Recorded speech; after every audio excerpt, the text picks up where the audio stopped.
My name is Michelle Gervais, and I'm an editor at Fine Gardening Magazine. These punch tin lanterns add a nice homey touch to your garden at dusk, and they're very easy to make. We'll be making the holes in the lantern by punching holes with a nail and hammer.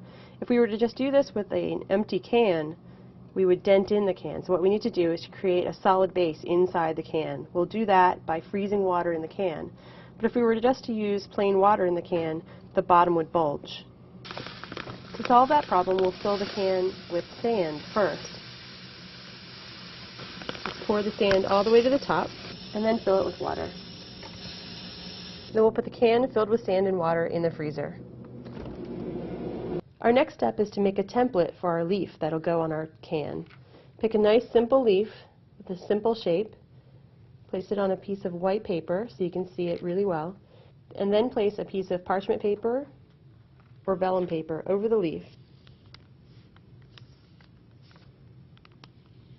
These are lines just for reference.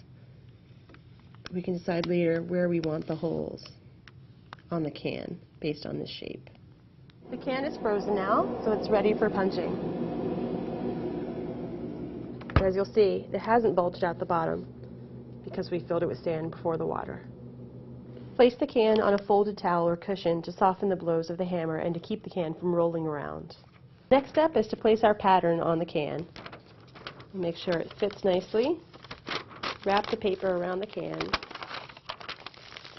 and secure it with some tape.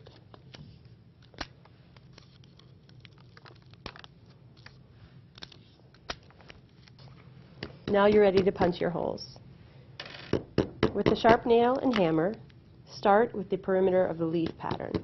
Be very careful during this step. It can be dangerous if the nail slips off its spot. I've made the holes around the perimeter of the leaf very close together, which suggests a stronger line. For the veins, I'm going a little bit further apart, which will come across as a fainter line. This pattern is done now, so all we have to do is unwrap it